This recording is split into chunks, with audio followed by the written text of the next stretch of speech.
Okay, so we started off with doing our lettering inside of our little journaling book that we're keeping just for lettering. And then we took that lettering practice and applied it to a journal page. Art journals are a great place to practice what you want to, paint later on. And then now I'm going to go to my canvas. Now my canvas is not typical. I don't use the expensive canvas boards. It keeps my prices down when I want to sell, so that might be something you want to keep in mind. This is just chipboard, and I've got two pieces glued together, so it's nice and sturdy, but it still will grab moisture, so you have to be careful if you put a lot of moisture on these, drying them and making sure they're set. Now, the other day I was practicing with some new paints that came out from Deco Arts. They are the Media Fluid Acrylic paints. This is them. This is one of them. And I was doing some jelly plate printing. And this is my sheet that I use when I take my brayer, and it has all that paint on it. And I have to brayer it off. And I tell you, most of the times I love these brayer sheets. I just think they were really so cool. So I'm going to use this for the back of my board. Now I want to make sure I have extra paint, so you got to make sure that you're not extra paint, but enough painted page to cover the board. I'm going to tear this up and make collage out of it. So that's the size of my board, okay, with my paper, so I should have enough paper. Now I'm going to stamp on the bottom half of my paper here and not the top half, because this will give me some solid strips when I, tear it all apart. So that'll be good, I think. One of the stamps that I am using today is the Kaiser Craft music stamp and some stays on. And I am so excited because we're going to get some colored stays on in the store. I can't wait. I love it because it's waterproof and I can just do any kind of medium over it and I don't have to worry about it. And that's awesome. So basically just stamping that, easy enough. Okay, so now I have my stamped music notes.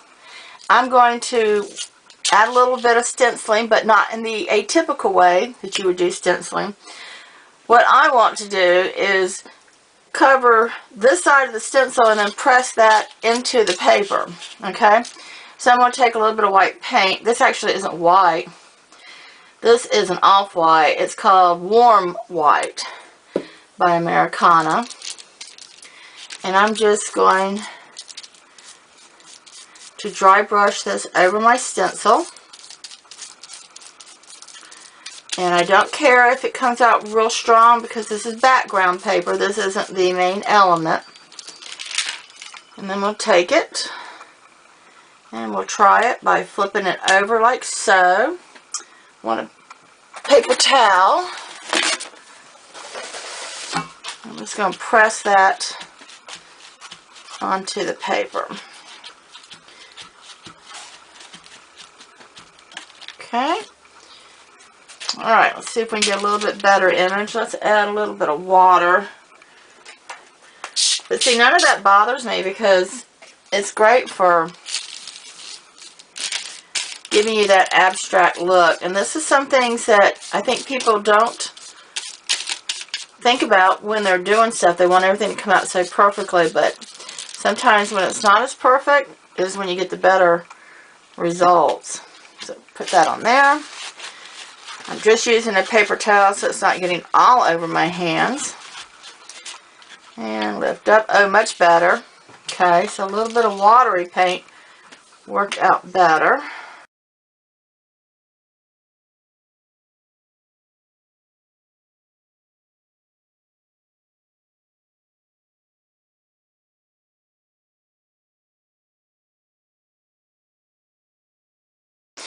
Okay, so off camera, I did a little bit of collaging here just because you don't need to see me doing this. I think it would be kind of boring. I am using Helmer's Decoupage and Craft Paste, which I do love. And what I like to do is And I work right on my piece because it doesn't matter if I'm getting collage glue on anything because it's all collaged anyway. And I just, let's see, let's take that wider in. And I usually keep a little paper towel here and I just wet it with water so I can clean my fingers off. And if I need to, I'll take a little bit of the collage glue and just run it around the edges just to make sure all the edges are down nice and firm. And that's basically it. So I'll finish this up and then we'll go on to the next step.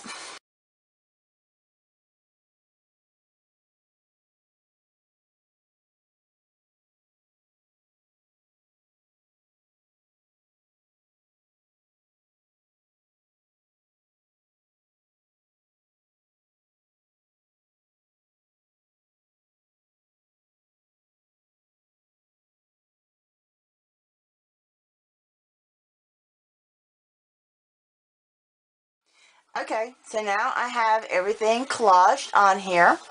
I absolutely love that decoupage paste because it is not sticky, and I hope you can see, and of course I took a picture, but there are no bubbles at all on any of this.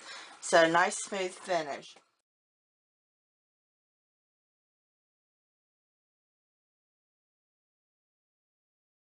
So the next part that I'm going to do is my flower, because I'm going to do the same thing that I did in my journal. So I'm going to take a piece of paper and I cut it the size approximately of the size that I want the flower head to be. That way I know when I'm making it that I'm not making it too small or too big. Set that aside. I'm going to use my deep red Betty Davis eyes stamp for the center of the flower. Now in the journal book I did use a magazine image, but since this is something that I put up for sale in the store, I don't want to use anything that is printed or published because I think there's copyright issues and I just don't want to deal with that. I don't want to have to worry about it. So I'm going to take this and I'm going to put it just approximately in the middle, not worrying about if it's perfect. Just doing the middle. There's my center of my face. Okay, so I couldn't find a ready-made stencil, so what I did was I just measured the diameter of the face, which was 2.5 inches, and I just used my Cricut machine, and I cut out just to make sure a 2 1/4, 2.5, 3 inch, just to make sure I'd have the right size, but it is the 2.5 inch that I want.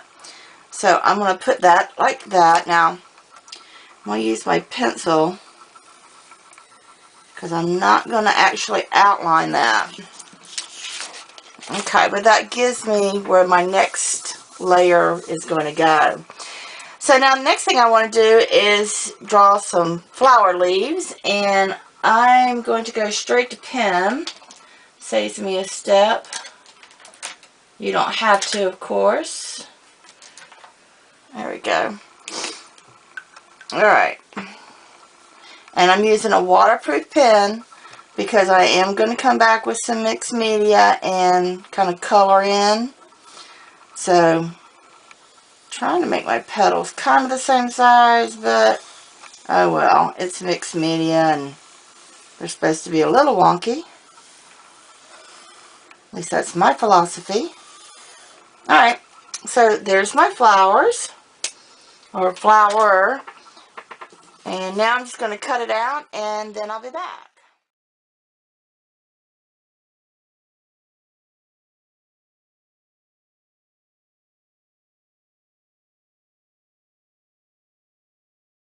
My flower is now cut out. I think she looks really cute. So the next step is going to be to layer some of this magical that I used on my last page, the journal page.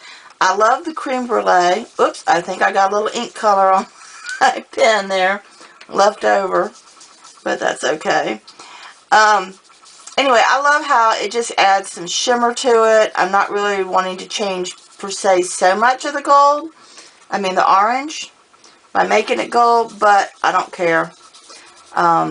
If anything I have discovered when I'm doing these projects is it's just fun to let go and not worry about things so much. And I know for a lot of people that's the hardest thing to do, but really it is the most fun and the freeing part of mixed media. You know, just don't worry about it. Let go. Have fun. Like, am I worried that I'm picking up a little bit of something green? Because this is my extra large water brush, by the way. I love it for big surfaces, you know, painting anything that I have to really get the space there so much better. Don't waste a lot of time. And you'll notice I'm not painting inside her face. I'm going to leave it, you know, a different color. And that way I have a little contrast. I have my flower all done, nice and dry now.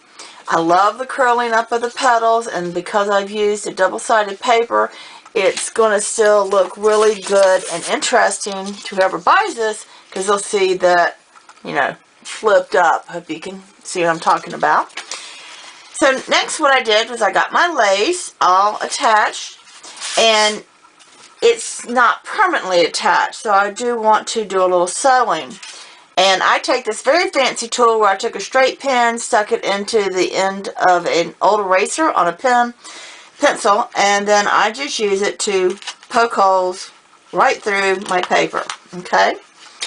And then what I'm going to do is I'm going to go through the hole, and y'all have seen me, I have done tutorials on sewing. Take it through. I take just the tiniest bit of tape and I just hold it down like that, and then I continue sewing. So I won't do this on camera, too boring. I'll be back when I'm finished.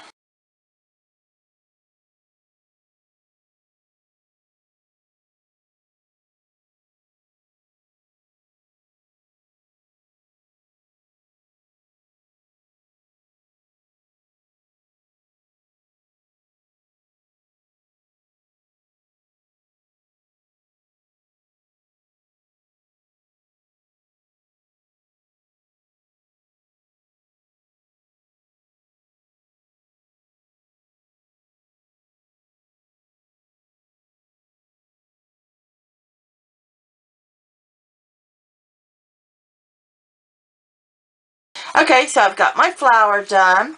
This is a little bit of May Arts trim, and I've been kind of removing some of the leaves to figure out the placement of everything here so far.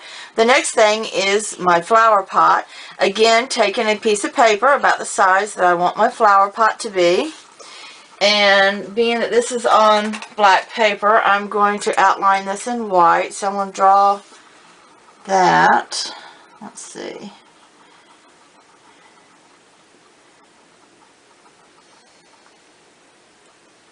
And I'm going to do my lettering in white too.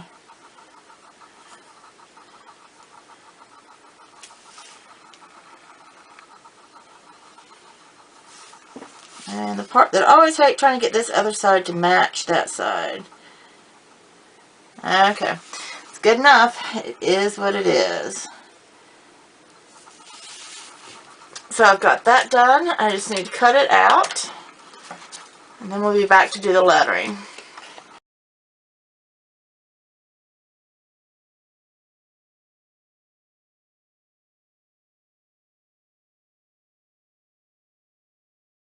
Now let's work on our lettering here. So I'm going to take out my book where I did my practicing. Have that to refer back to. I'm going to use a white pen. And I'm also going to use, because this is something that is going to be sold, something to give me a straight line. And that's going to be a little tricky because I don't know if I really want a straight line or a slightly curved line to follow the pot. So let's start with just writing letters. I'm going to write my A up a little bit. And my S is also going to go up a little bit. Okay. And then we have the L, W, A, Y, W, A, Y. Okay, so I'm kind of following the curve of the pot here by taking the A and the A and the S up a little bit on the end and flattening it back out when I get to the middle part. Bringing my Y down, come up and connect that S. Okay, so there's my always. And believe that it's going to go, again, a little bit of a curve, but not a lot. So I'm going to start with my, actually, I need to pull out, instead of that book, I need to refer back to my journal book. There we go. So I can look at my spacing, how that worked on that pot. Hope you can see everything I'm doing here. Okay, so get my ruler set up there. Now, because see, I remembered last time I was a little too far over. So this time I want to bring that B starting in on the right side of that A. And let's try that. So B, E, L, I, E, V, E. And then that T, H, A, and a T. Okay.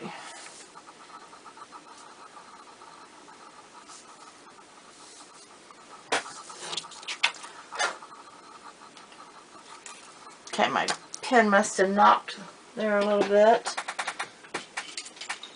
One thing I do like about these white pens is being able to go back, and you can just kind of erase a white pen while it's not dry.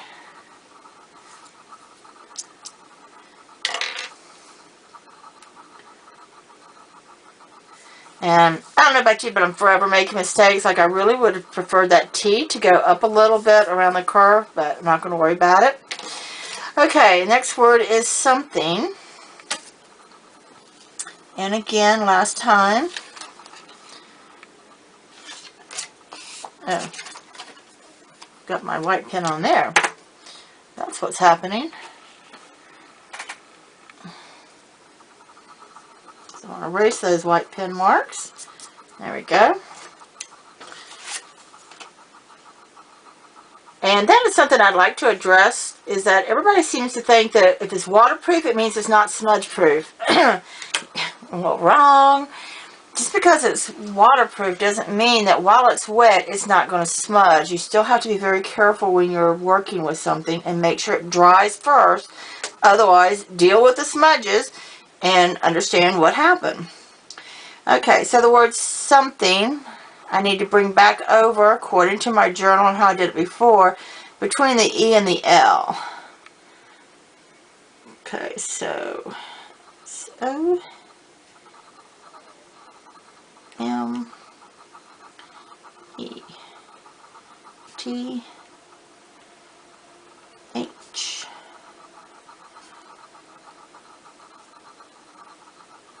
and then my G.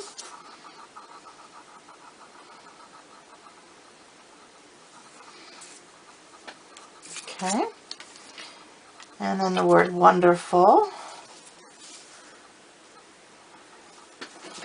And sorry, I've got to lift it up to make sure I'm straight because I can't get over it, otherwise my head will be in the camera. Okay, wonderful. And this gets written in cursive.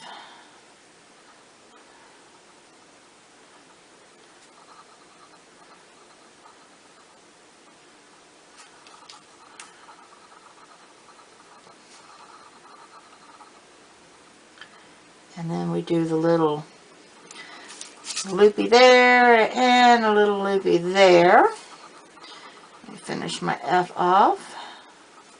Okay, wonderful. And then the word is about. I want to make that a little bit smaller. And then I'm on this. Got to come down a little bit. Got to fit my U in. And my T. I'll make my letters shorter but fatter there. And then my is tight and small. Is about. And then I'm going to write the word happen going across in the same smile that did at the bottom. I thought that was kind of cute. I like the play because you're always believing that something wonderful is about to happen, so smile. So we're going to do the H, straight line but curving around. A, straight line. P, straight line. Another P. E. And the N starts going around. And we finish back up in our little smiley face. Finish this one off over here. And then I can come back and write the word to. And that fit between, the T starts between the the A and the B. And then O. Okay. So, this is a good way to practice and get things correct. Taking it from the journal that we started at the beginning to the journal. And that way you have all your spacing, you got your practice in. I'm going to let this dry before I come back and handle it. And then we'll finish up. I like to add a little border going around everything. I don't know, I just like to outline things in black. And on my journal page, I had done and it will as part of the border, and I really like that, so I want to do that again on this. But I'm going to take it up the side. I've got my pot here, and I'm going to have my flower up here with the stem. That means I've got this space that I can write in right here. So I've got my first line of tracking down, and I'm going to do the and.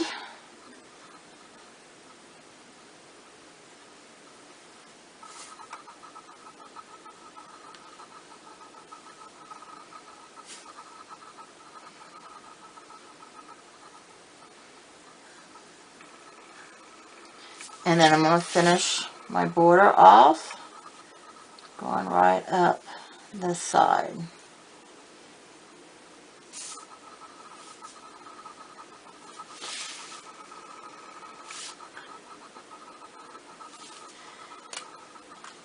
And to bring that out just a little bit, I'm going to take my white pen.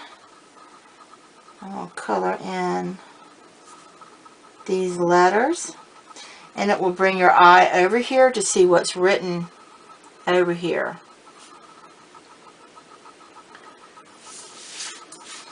Okay. Only thing I've got left to do is glue everything down. I'm going to put my stem there, my flower, my pot, and I'm done. I hope you had a good time. I hope you enjoyed learning how to take something that we did as lettering in our first class to our journal page, and then making a wall hanging sign out of it. So if you decide to play along, love to see your creations over on the Frosted Designs Facebook page. Hope you had a great week, and we'll see you next Sunday. Bye.